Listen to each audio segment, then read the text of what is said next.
Hi, I'm Jared Fuller. Welcome to Scratching the Surface.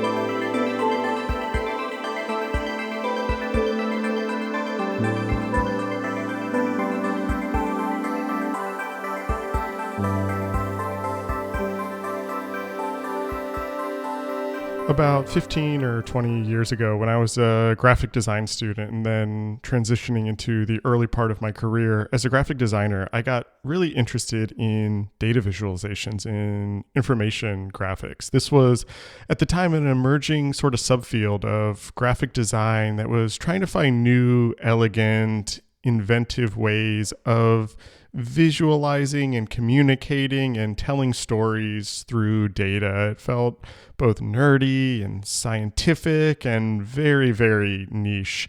I did a series of projects around data early in my career. Some of those projects were actually the first projects that got noticed by other designers. But as my career evolved, I moved away from that kind of work, but always maintained an interest in data visualization. What surprised me over the last 20 years, though, is that in that time, even more people got interested in data visualization. It is no longer a niche thing. Data and data visualizations are in many ways central to how we communicate and how we understand the world around us.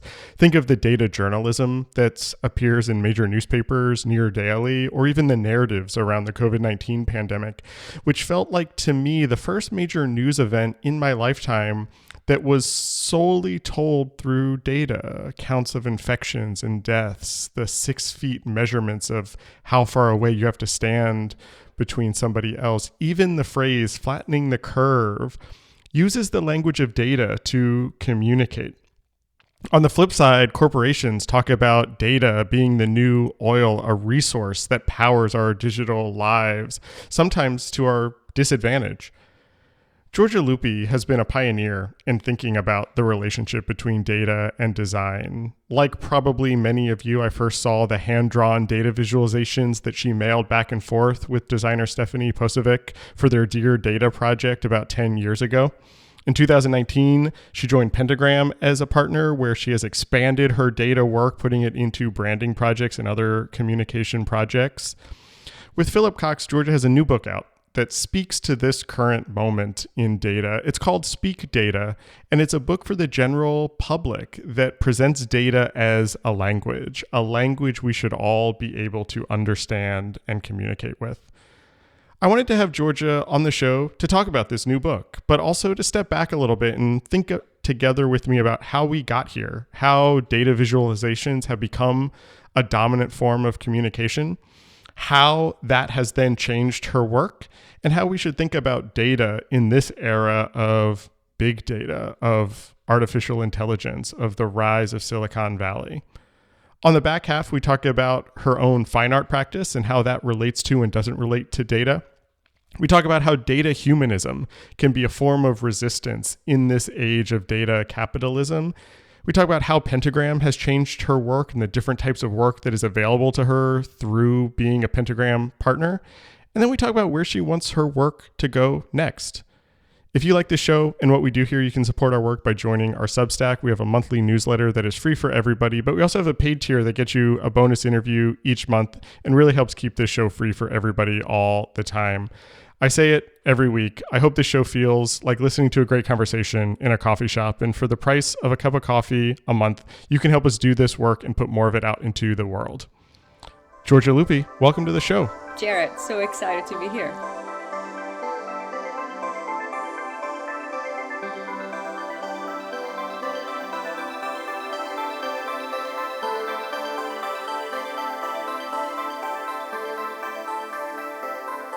I want to talk about this new book that you just published called Speak Data. And I want to enter into this book in maybe a kind of oblique way, actually, because I was struck reading it how often the COVID pandemic was mentioned in the book.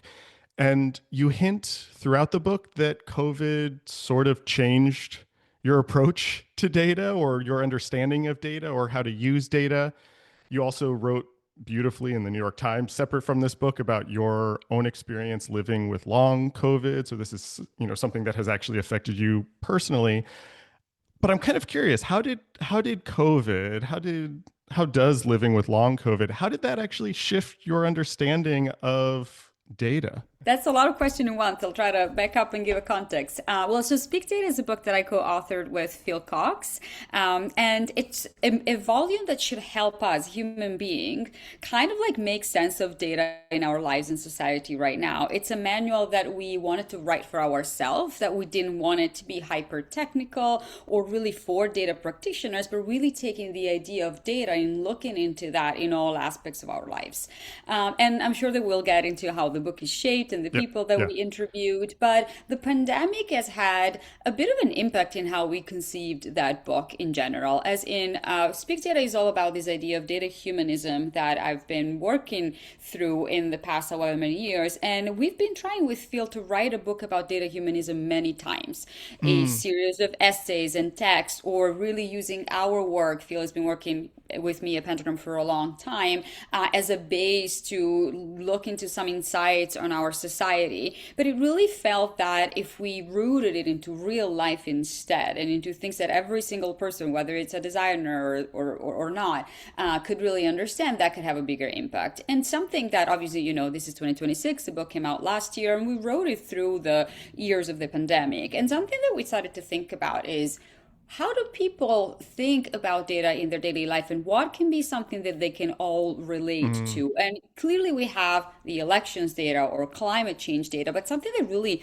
touched everybody for our perspective is how data started to be at the center of our attention from March right. 15, at least March 15 in New York, where every day we would look at report, whether it was like a presenter's PowerPoint or statistics in the New York Times or maps. And we started to have data as one of the things that we really looked into to make very important decisions on our lives, whether to go out, to wear a mask, to think about getting a vaccine or not. And so thinking about that and how media has have talked about data was an interesting hook for us to just like link to many other aspects in our society. And then, like you mentioned, I also had a very particular experience during the COVID era, as one COVID infection in the beginning triggered a chronic illness that I lived with for 4 years, that I documented through data, obviously, that took a form of a visual op-ed Yeah. in the New York Times. And, I'm sure that then we'll unpack that too. But I think, let's say that the past 5 years for myself, and I think for society in a different way, I've had a bit of like a COVID and data marriage of sort. Yeah, I think that's really interesting, actually, that and this is maybe a little bit off topic for a second, but there was something about COVID and the narrative around those early days that was so rooted in data in a way that no other current event that I can remember has, whether it is number of cases, number of deaths. I even think about like standing 6 feet, like that is a number, and there were those like things painted on sidewalks and lines Yeah, about where you could stand.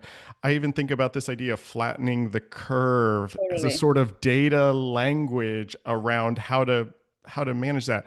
Was that was that a new experience for you too, to see a sort of current event that everybody was reacting to, and they were all reacting to it through a language that you've sort of immersed your life in? Yes, How did you kind of exactly. deal with that?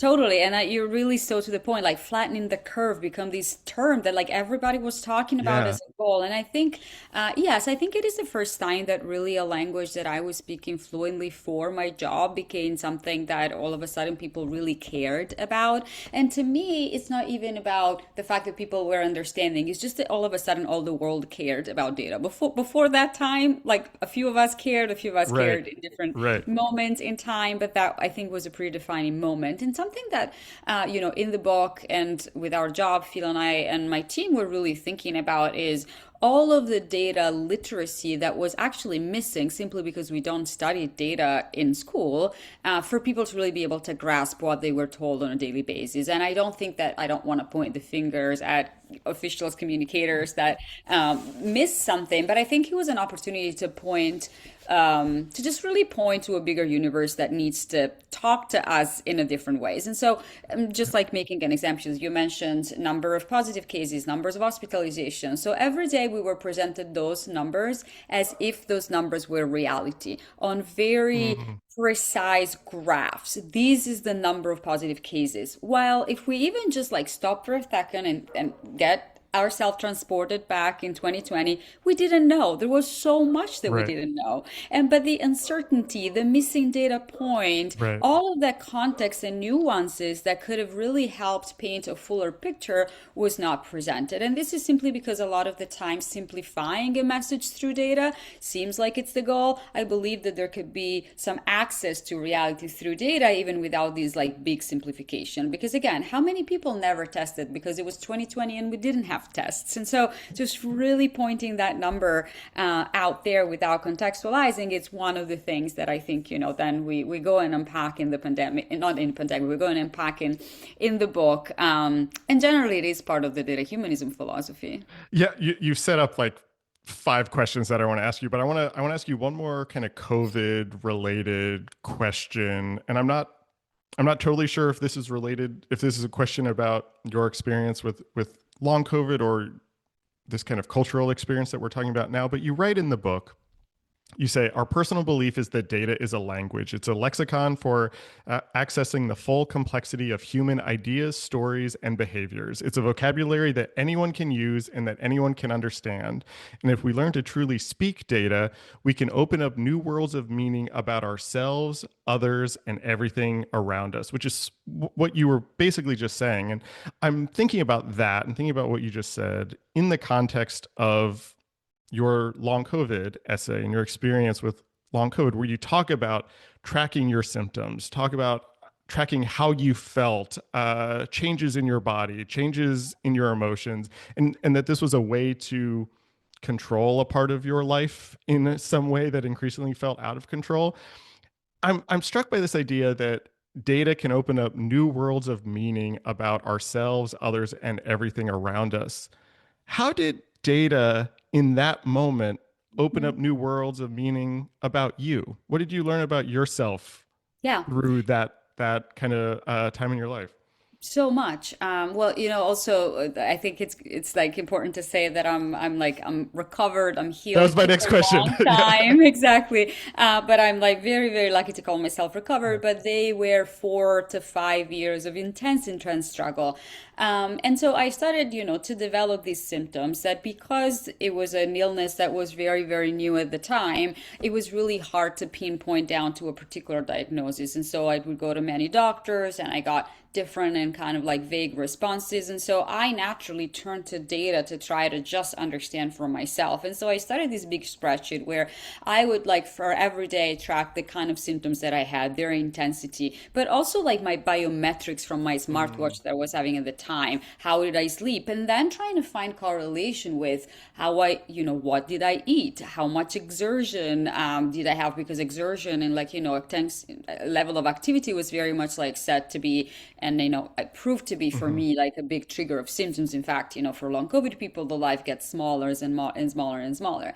And also treatment that I was trying. And I think in the beginning, I really started the spreadsheet as a way to try to understand, to go to my doctor with all sort of records so that we could make sense of that together. mhm, But actually, in like as I was keeping that log, I needed it for myself as a way to just almost like keep something in control. And it's a very strange thing to do, but in that uncertainty, in that pain and struggle with nobody giving me answers, it almost felt that my spreadsheet was anchoring me.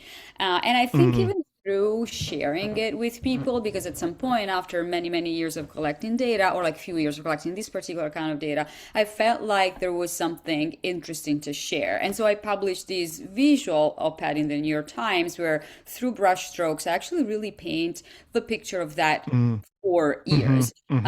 And I did that because usually, if you think about chronic illnesses or long COVID, which are like fairly invisible thing to understand, you read the list of symptoms that could be fatigue, headache, stomach problem, heart palpitations. And if you read those symptoms as words, you might think that these sometimes apply to you as a healthy person as well. Sometimes you're tired, sometimes you have some, things that your Right, body does that you right. don't like.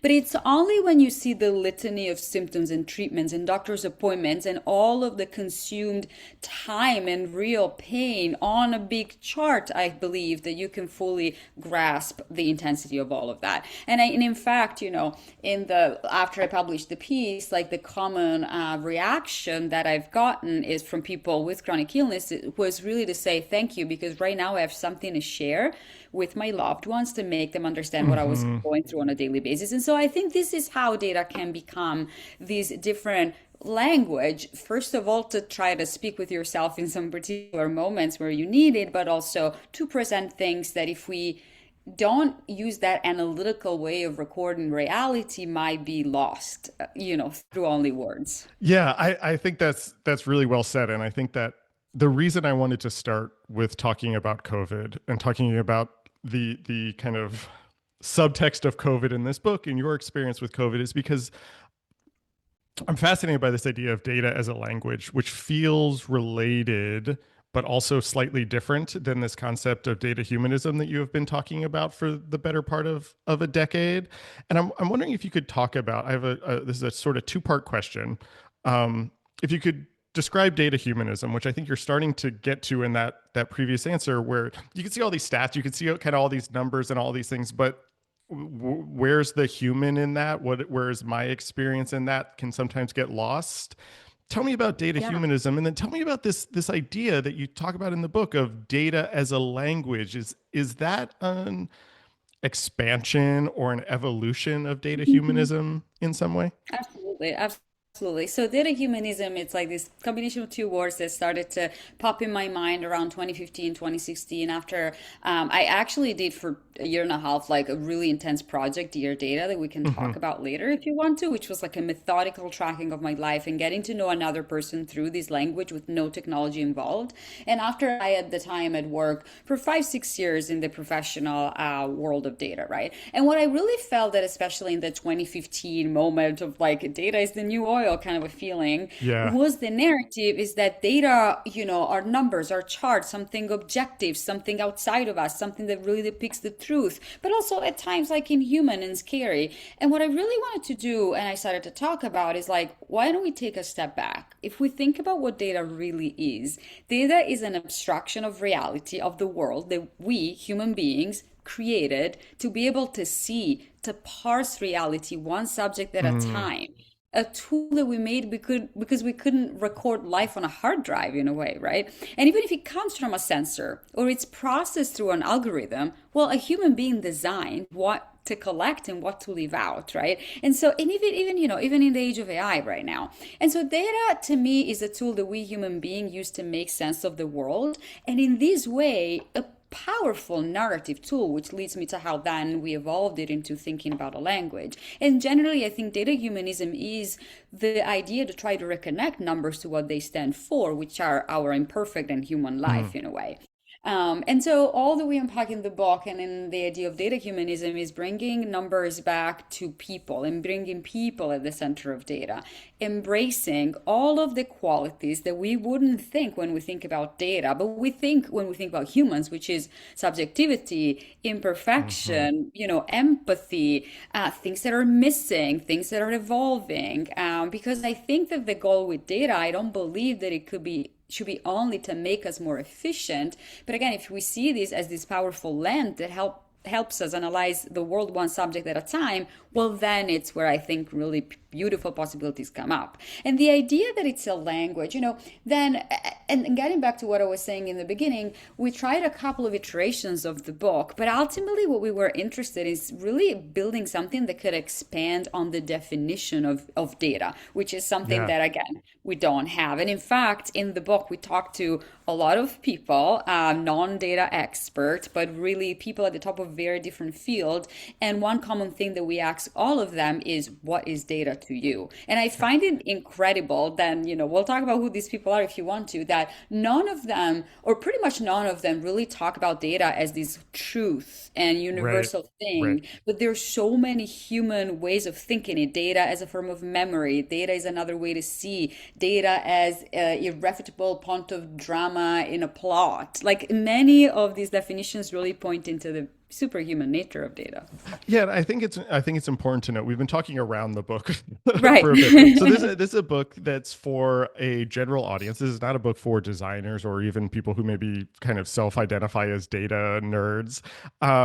It's a book of essays, but there are also 17 interviews with all sorts of people from researchers to artists to designers to thinkers. Adam Grant, Paula Antonelli, like that's those are the extremes in some way about how data is central to their work, central to their lives.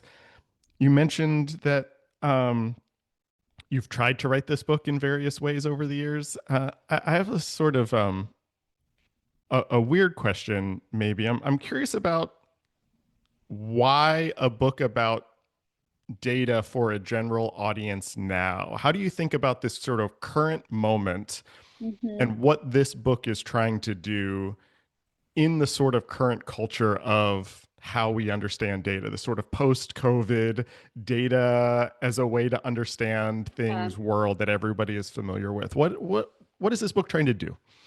I hope that this book can reclaim a bit of an agency on something Mm, that feels it's just like so out of our control, from climate change to what's tracked about yeah. ourselves to obviously technological advancement and AI to healthcare to many, many fields. And I would really say pretty much all the fields around us that are impacted by the data that we create and generate every day, simply because we swipe on a phone, we go, everything we do creates data, and also data that are aggregated at a bigger scale. And I think that we might not think, I mean, I certainly do, but like, let's say that the general public might not think about themselves as living in a data world as they walk around, but we effectively are. And I don't like this as being a narrative that is scary. I would like for Mm, this to be a narrative that can be empowering. And I think that becoming data fluent and being able to really have critical thinking when we see a chart, when we're presented with information that are either aggregate or about ourselves,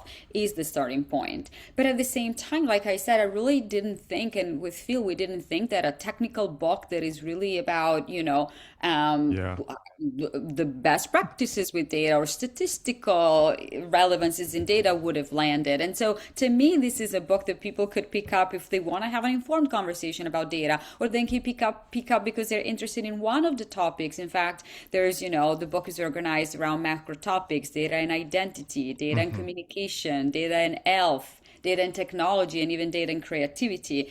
And again, hopefully a book that can be inspiring in how these is really like a beautiful tool that we created, data, and obviously can be used for good or for bad, but again, we have more agency than we think.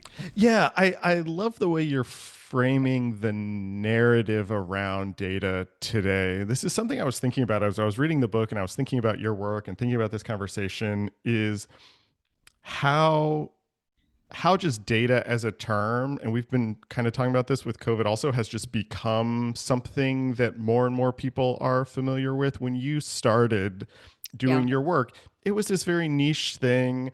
There was some like kind of quantified self movement was a little bit of a thing 15 years ago. I was really interested in Nicholas Felton's annual Yeah. reports, and Nick. I did a Yeah. series of projects sort of inspired by that when I was newly out of school. And now, you know, many people have self-tracking apps on their phones, or I see like devices on people's wrists. There's, like movements around like tracking your calories and your protein and your Mhm. macro. Like this idea of tracking sleep rhythms has become such a part of culture, inside a culture where we're hearing questions about corporations tracking our data and spying on us and all of this. How how have how has your work changed in response to this sort of evolving cultural understanding or cultural interaction with data. Has it changed your work at all? Yeah. I think that fundamentally it has not, because what I Mm, am interested in asking always, whether it's a personal project or a project for a client, is very human questions. Questions that you'd ask because you're interested in human nature, in behaviors, in why we do what we mm, do, in who makes us who we are, who makes us have the interaction in the world that we have, what are the goals that we yeah. as, humans and companies have. And so I think that for me, the tools that we use might have changed, and maybe even the language that I use with my clients have changed because of these, broader knowledge. But I don't think that my approach has. And I think that even when you think about personal tracking, right, like a lot of that tracking is passive, as in somebody decided for you what's recorded in Mm, your Aura ring, in your Whoop band, or right. in your whatever, and then you try to make sense of it. While you have a lot of these metrics that not all of the time make sense. You have like a readiness score in the morning that it's like, what is it even made of? And Right. ultimately, what still Right. interests me in all of that is just really instead what is that we are interested to measure. And I think sometimes passive and digital data tracking is great if you are really into daily steps or figuring out your sleep. I am still more interested in the thing that you, Jared, or me, Georgia, might ask ourselves if we wanted to actually be able to track something that mattered to us. And in the book, there was an interesting conversation with James Clear, who's this Hmm. best amazing author of Atomic Habit that is Hmm. obsessed about building habits, and really thinking about how generally progress that we can measure over time is the best motivator for doing anything if we see progress in something we're interested in. And I think right now we're in a time Right. where we see a lot of progress on things that somebody decided that is important to measure. Again, Yeah. these metrics. I Yeah. think that there could be a future, and as much as I'm not one of these people that is super excited about AI, but maybe through AI, where we're going to be able to track things that really matter to us personally in a more proactive way versus just this is what my app gives me. Yeah. Can you talk more about that? Because I'm actually really curious about how you think about data humanism and this idea of the personal story embedded in the data. There's a certain kind of small data ness to Mhm. what you're talking about. Yeah. And I'm wondering how we think through that in an era of big data, whether that is AI that is consuming data and is built on everybody else's data, whether that is Silicon Valley corporations where we're Yeah. that are kind of collecting our data to monetize us. Is data humanism a response to that, a critique of that, a way to subvert that? What is the relationship between the kind of world of big data and Mhm. data humanism? Well, one thing that I always want to say is that I don't believe that the human brain understands big data. I think if you've given like a gigantic JSON file or like a gigantic network, I Yeah, don't think that in any case we as that's a humans can great make point. sense of it. Yeah. And so this is why I believe that smaller data that can be a subset, a simpler way of looking at what is the event that we're trying to map here is always our entry point. And it's always in a chart what people kind of really understand. And so I believe that big data is not necessarily better data. Like we always need to start small to just understand, but also like in my experience, to be completely honest, even in making people relate, right? And so, for Mm, example, one example that I make always is when we hear the climate change crisis because temperature are rising, and we see these maps that are kind of even emotionally maybe powerful of like the yeah. temperature changing every, but does it really move us? I Right. believe that if Right. people could see the number of butterflies they've never seen, or like birds chirping in their backyard anymore because they're migrating due to temperature changes, that's like a much more like smaller, localized but powerful story that we can Yeah. link to the bigger trend. Or the cities that you will not be able to see in 10 years because they're sinking due to the global rising of the oceans, right? And so and I think that for me, when I'm talking about data from a communication perspective, bigger trends are Yeah. great. I always try to then complement them with something that can be tangible for people. And so I think that's like one way of Yeah. starting to answer your question, right? Yeah, and I mean it's making me think about a word that you used in your previous answer, where you said that data humanism gives it's put agency back. It gives agency back to people to tell the stories that they want to tell, or to gain the insights that they want to gain. And I guess what I'm curious about is, because I agree with everything that you're saying. It makes perfect sense, but I'm wondering how small data, how humanist data, how data humanism, how that agency that we want to get, or that it can give us, how does that then create action or movement in a way that, the big climate numbers maybe cannot? Do you know what I'm trying to get at? Totally. Like, how do we not fall into the same trap that the big data does? You I know what I know. mean? I know. And I mean, I don't think that this is necessarily something that can be solved in like the next 6 months or a year, but I think, I realize like I'm asking you very no, big but I have philosophical some questions. thoughts. I mean, I think that in general, we were not born knowing how to read a map or how to read a chart, and there's a certain amount of education that needs to Mm. happen, and I think hopefully will happen more and more. And that will inform, I think, and I believe in hopefully two things. One, the way that we as the general public are able to read and interpret data, and Mm. I'll make an example. And two, hopefully, if we're really kind of like able to expand this idea on how data could communicate more nuanced and more accessible stories, the way that some people that have the power to publish in big outlets and, to influence what we think about a certain phenomenon through data can also Yeah. lean a little bit more towards that. For example, like from the general public's perspective, something that always struck me is that we read an article, could be the New York Times, can be another, outlet, and it's written by a person. And so we kind of know that that article, because it's written by a person, has some amount of subjectivity.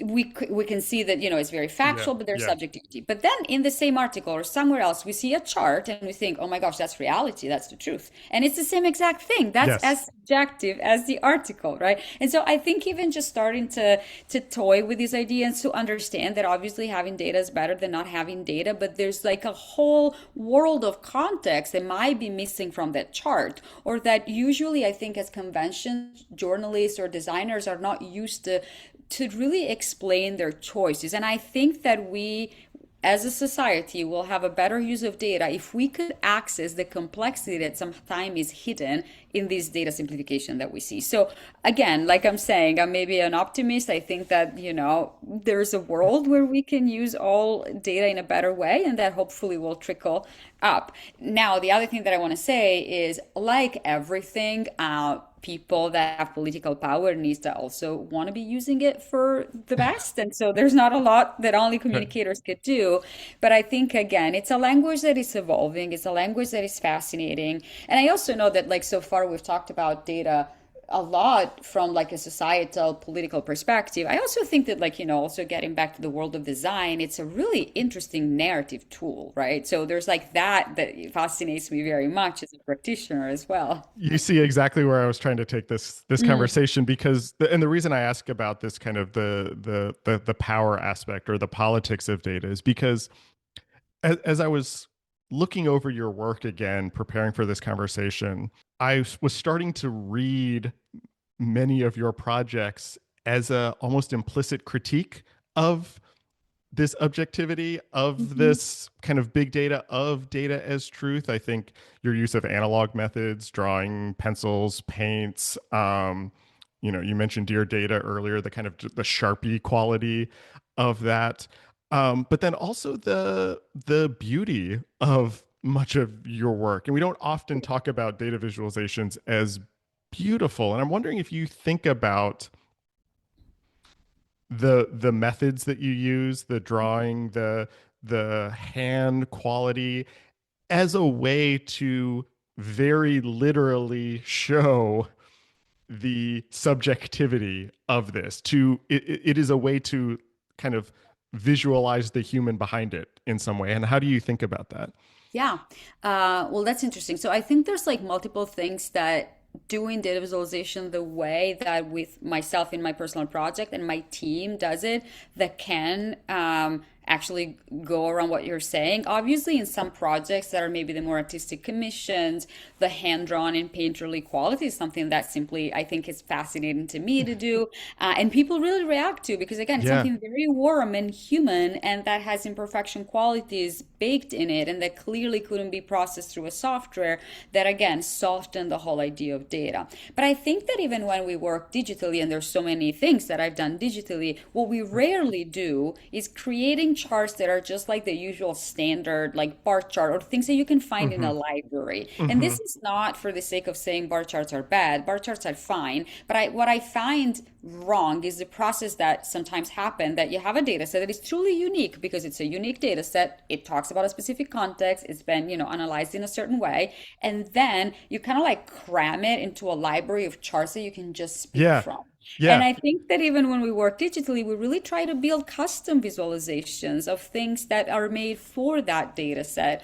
And obviously, I think that with our work, we have the luxury, and like we're lucky enough that usually we don't make visualizations for immediate decision making purposes, right? We're not asking a pilot to land a plane, I always say, and so Right. we can have the again the opportunity to maybe build a legend and ask people a little bit of an engagement to understand what's in there. I think that's exactly right, and that's what I was kind of thinking about too. Is that so much of design history, so much of design education, so much of data visualization education even is all about clarity, and then clarity sometimes gets confused with simplicity, I think. And I think your work sort of ignores that in some way. And it's not to Yeah, say that it's not clear, but it is dense. yeah, dense. There are sometimes layers of meaning. You sometimes have to sit with Yeah, it to actually really understand what it's communicating.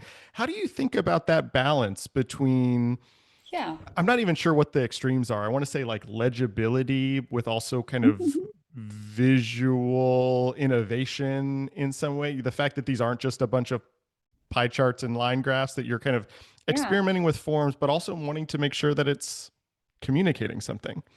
Totally. I think there's always a spectrum, right? And depending on the client, the project that defines the audience, that spectrum and the opportunity that you have to innovate and to add, richness and density varies. And so if we again start from the most functional thing that people need to make immediate decisions on, you try not to add complexity and use Mm, visual languages that are very familiar to that particular audience. And this is, in and on itself, it's a very different world that we rarely work in.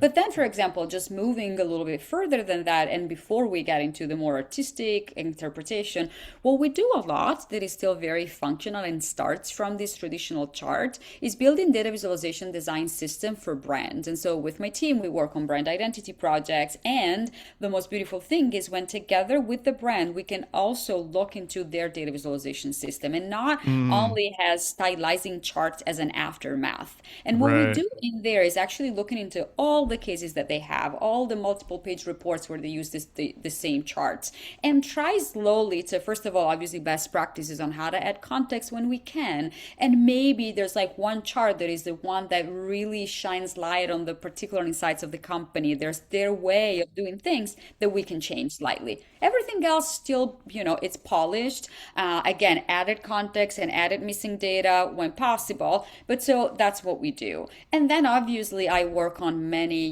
installations in the physical space. I've done a fashion collection with data, like Yep. things where you could really, really experiment. And I think, to your point before about like beauty and what it does, like I think and like beauty and data as a design material, like for example, this fashion collection that I've done for the brand and other stories, imagine Hmm. you go into a store and you see clothing that are hopefully beautiful. And so you want to approach it because there's a pattern. But then you pick it up and you discover with this little tag that comes out that this is the story of the first African American astronaut, for example, and the missions that, she had in space, or this is the algorithm of the first computer programmer, Ada Right. Lovelace. And so I think that, then when you get in there, obviously, I wouldn't print a bar chart on a t-shirt unless I want to be ironic somehow, right? And so, but this is then I think the power of data to add meaning to graphic designs that could be just patterns, right? I could have Right. just said these collections are made of patterns. I can be loosely inspired by whatever,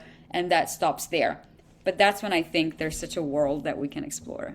Are there other ways that these sort of two, I'm oversimplifying a little bit, but these sort of two sides of your practice? There's the client work, the brand work, but there's Mhm. also the what I'm going to call sort of fine art work. If I understand correctly, about a year ago, you started more Mm. of a conscious kind of studio Yeah, practice that's a little more art based.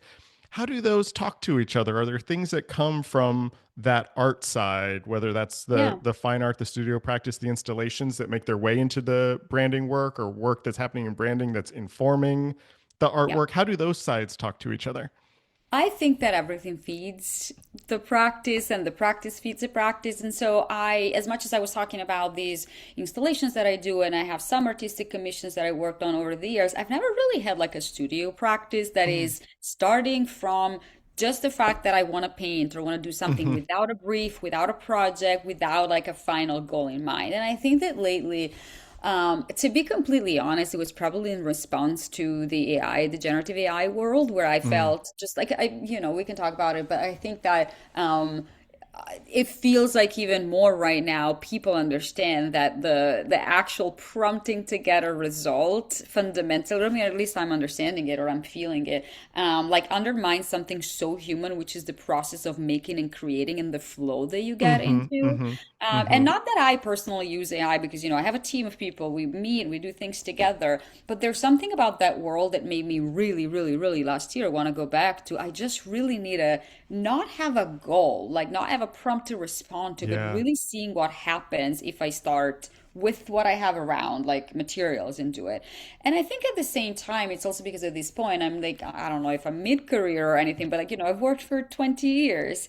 And I think that some of us at some point tend to repeat the same moves. And what I really want to do Uh, every now and again is trying to see if there's something that can push me out of my comfort zone. And for example, I have not been trained as a fine artist, and so I really like I'm very comfortable with pens, but like brushes, really not yeah. comfortable with. And so Yeah. last year I was kind of really try to force myself to do something different. And I think that the way that that informs the studio practice, I mean, sometimes really simply even like moves that I've seen interestingly pan out because I was mixing paint with threads Mm. were things that can't find a way into a project simply because otherwise they're not moves that you would do like in Figma moving shapes around. Right. But also really I think reflecting on process in this age, and how just really I believe that the detours and the places that we take, not because we want to optimize but simply through following a physical exploration, I still believe that they will lead to quality that could be a bit more long-standing. I think that's really interesting and really well said. And I think the idea of a studio practice, which is very common for fine artists, is actually really a foreign, hard to grasp concept for designers, where so Yeah, much of I our know. work is project based, is solutions based, is Yeah. the way you said it, I thought was exactly right. Like doing something is always in service of a goal. How did you how did you start to kind of develop this kind of practice of making for nothing, making Yeah. without a goal? How did that sort of start and evolve for you? It started in a way that I think is almost silly, but I had some threads and some. So my partner is a painter; he's an artist, right? Okay, And so okay. sometimes like he does things, and so he, because he's very obsessed with like painting like dots that composes grids. Sometimes he does it with these like Q-tips, Uh, and so all around the house he does it in his studio, but sometimes he does it around here. They were like these Q-tips with like color on top of it, right? And one day I just like put them on a piece of paper, put a string in there, and I started to almost, and this feels like it's a graphic designer thing, to see a scene in there. mm, And so mm-hmm. my studio practice really started with trying to almost give like a philosophical problem to those shapes Yeah. together and make them like look like landscape of something. And so there's this series that I started to do with like found materials and threads and like Oh little wow. swatches of colors that have in Italian, it's easy for me to do it in Italian, and have a little philosophical problem just because it's almost like a composition, a Yeah. children's book that has an image and a thing.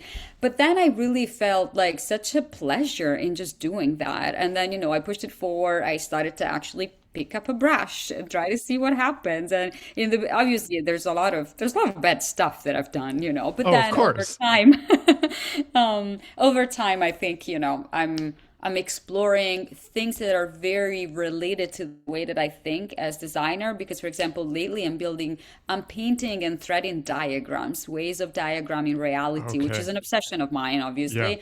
And that feels closer to some problems that I might presented with at work, while still coming from a very bottom up place of exploration. Sounds like maybe the practice didn't start initially as something that was rooted in data or rooted in your professional work, but some of that is already seeping in, thinking about diagramming and narrative. There is a certain kind of data humanism to the studio practice, maybe. There is at the same time though, because I kind of really want these to be separated and to make, and not to separate necessarily for the sake of it, but to be about the making. I haven't done an actual data visualization where I have a data Mm, set and I sit down and I encode, kind of like colors and shapes into a numbers and I produce a data set, because I think that's a mental process that is so related to how I think at work, which is again, okay, here's the data set. I'm just like building my own legend and I do it.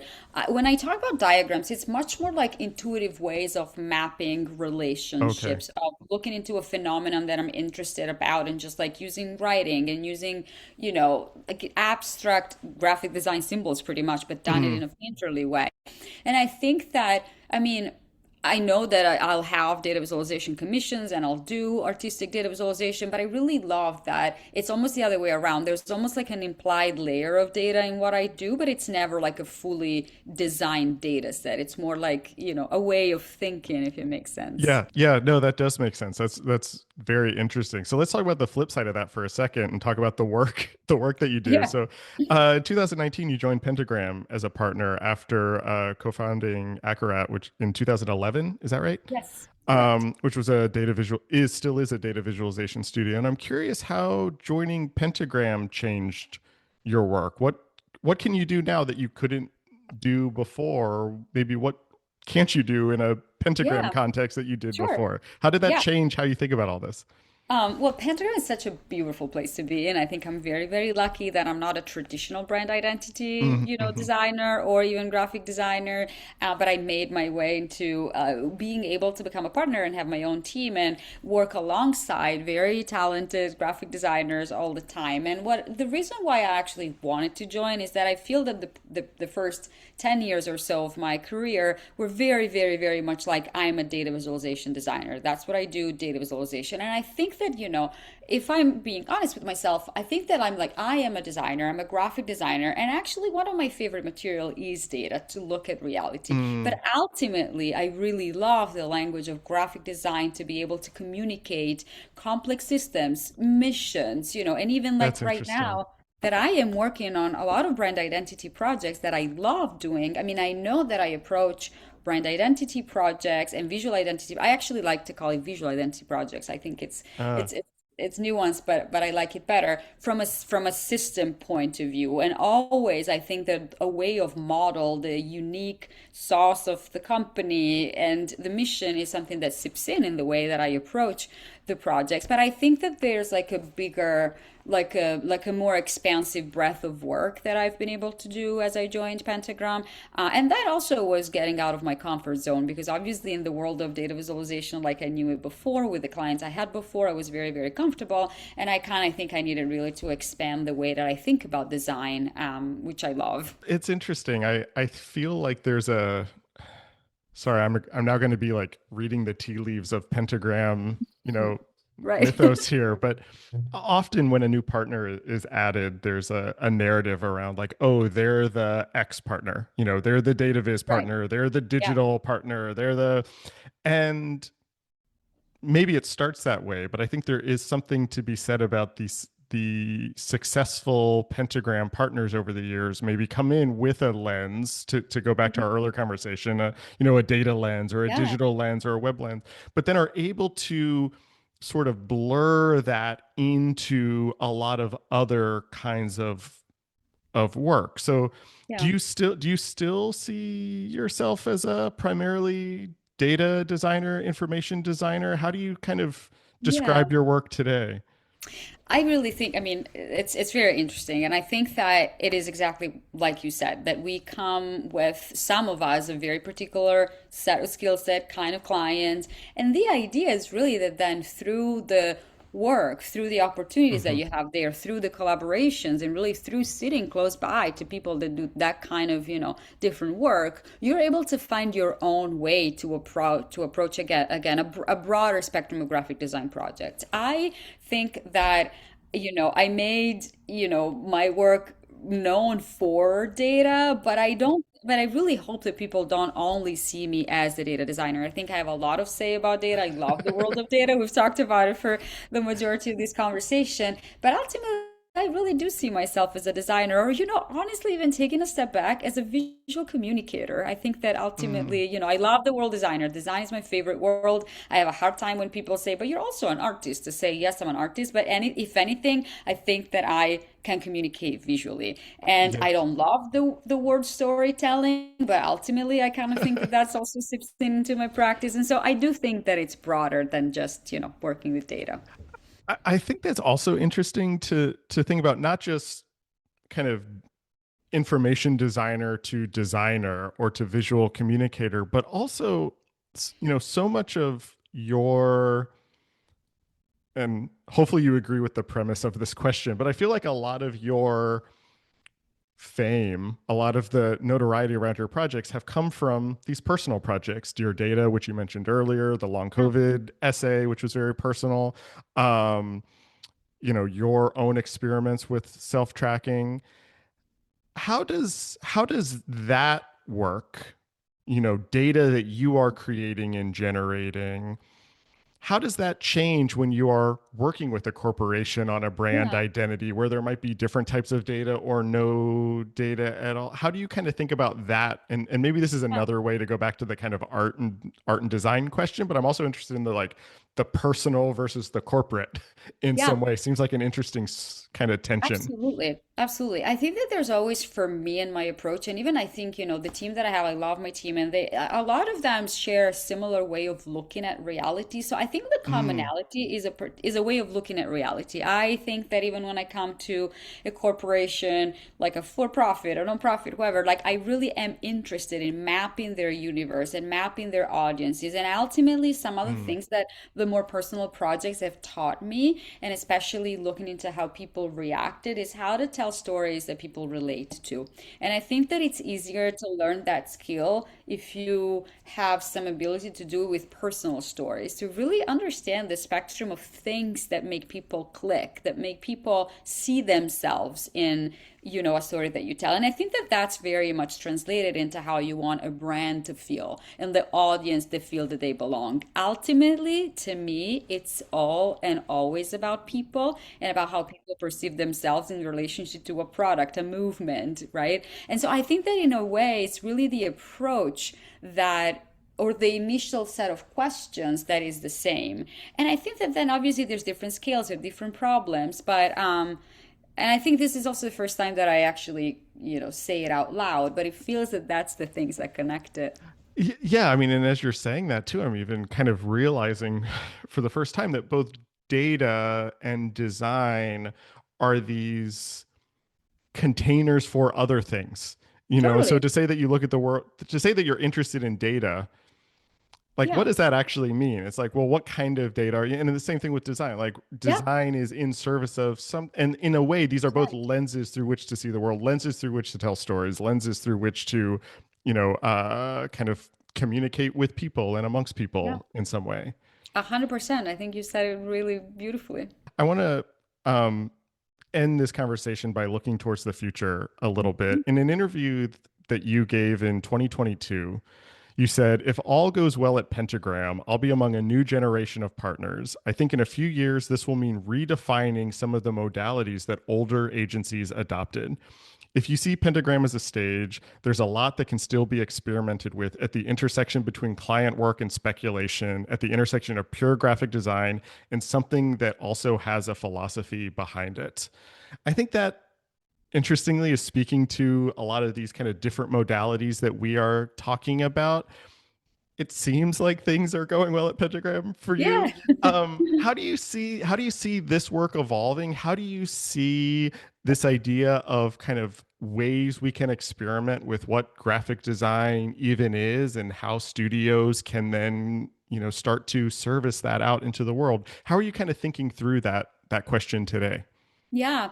So I think if I remember correctly, probably that answer was in response to somebody that asked me a question, but why would you join such a big and structured, Yeah. long-lasting institution when you had your own, up and coming hip Yeah. firm, right? Yeah. And I think that to me, Pentagram, the beauty of Pentagram is the model. It's the model of like whatever kind of snapshot in time at Pentagram, you sit down, you look at the partners, and you have a combination of incredibly experienced and wise partners who've been working for 30 plus years with people that are in mid-career and have that kind of expertise and energy that is like coming after 20 years of practice and being right now in a redefinition phase with people that have really just started or Mm, started just a little bit before. And I think that dialogue that happens between the work of these people, between the conversations that we have as partners when we meet up, between studios that, are in different continents in a way, is what keeps the whole system able to evolve. And I think that, our particular generation of people being here this time has some challenges that come from the political world and the status of the world, from technological advances that for us is right now dealing with what it means to have AI as yeah. tools available, but also AI as this like hovering thing that people think will change the way that we do things, right? Obviously, we don't have the answers, but what we know is that, I was talking to Paula Share the other day for an article that I'm writing, and she's like, this is history that repeats in a Yeah. way with the AI world, right? Yeah. It's like the X-Acto knife in the beginning, and then the Yeah. Macintosh, and then everything. And so I think it's kind of beautiful to have that perspective. All of that said, I also think that it's really fascinating to me to look into a new partner that joins and looking into their own world and how they've been running their own studio before. And I think that this is why I'm thinking that new modalities and new ways come from, at Pentagram, a partner joining. And I already Mm, know that, the practice that I was having, like people are saying, oh, this is so good that you actually kind of paint in the weekends. I've never thought I'd do that. And then we're talking about it. Or, yeah. our newest partners in the New York office is this incredible industrial designer. Right. And all of us in our projects are thinking even more about how to include elements of 3D in all of these. And this is why I think it's a place that can really keep a designer young and in evolution. And for how I see my own practice evolving, I like that it's broader. I like that my problems are not only and necessarily related to data. I like that. I like that there is an artistic aspect to some of the projects that I get because, it's fed probably by my portfolio, but some others are really actually coming to us because of the way that we map systems, because of the way that we tell stories that have nothing to do with hand drawn or brushes. It's really the way of thinking. So I don't know that I answered your question. It was a long-winded way. No, I think you did. I want to end connecting kind of what you just said to something that you actually wrote in the book Speak Data. You write in the book, to unlock its greatest potential, we must liberate data from its usual containers and bring it into the real world. And I actually was reminded of that as you were answering that last question, because I think what you're talking about here is this idea of opening up new modalities, of creating new contexts for both design and for data. And I'm wondering if we could kind of close this conversation, if you could kind of talk about how we liberate data from its usual containers. What does that Yeah. actually look like? What does that look like for you? What does that look like for Pentagram? What does that look like for all of us who are interested in Totally. data? How do we start to do that? I think that it's really looking into every project that we have available, whether it's that you have to create a logo, a series of motion principle, you have to, create a packaging, you have to work on an exhibition, you have to create a fashion collection, you have to work on titles for movies. And I would say both from a designer perspective, but also a potential client's perspective, thinking about oh, why? I've never thought that in the packaging of these new glass, I could actually include something that is a story about what really mattered in the process of the creation, in the root, in the community, and really trying to see how in places that again you wouldn't expect, like a, I don't know, like a wine label, a wine bottle label, or anything Yeah. that again, like the fashion collection. I don't think that there's ever been data-driven fashion collection done before, Yeah. but it can actually include a further layer of meaning if our graphic symbols have an actual encoding of a data point of a story. And I think that that's the way to do it. We have so many opportunities. And I think, again, data can be this very beautiful material for a graphic designer to work with rules and shapes that you decide for yourself. And it can also give that almost like random chance to your graphic composition, because really it's not that you're placing that dot there because your eye would have placed it Right. there together with the type, but really because it belongs there in the actual Right. canvas of the architecture. So that's from like bottom up from graphic designers. And I think from client that wants to commission work is like knowing that they can have a beautiful outcome that also have a meaning if they're willing to, explore this world. I think that's a great way to wrap up this conversation. I'm so glad we finally got to do this. Giorgia, thanks so much for Same. being on the show. This was so fun. Thank you, Jarrett. That was my conversation with Giorgia Lupi. Her new book is called Speak Data. Our theme music is by Jeremiah Chu. This show is funded thanks to the generosity of listeners like you. If you like what we're doing, I hope you consider supporting us and get some bonus content each month. You can follow us across social media at Surface Podcast. You can listen to all of our previous episodes wherever you get your podcasts and at our website, scratchingthesurface.fm. Thanks for listening.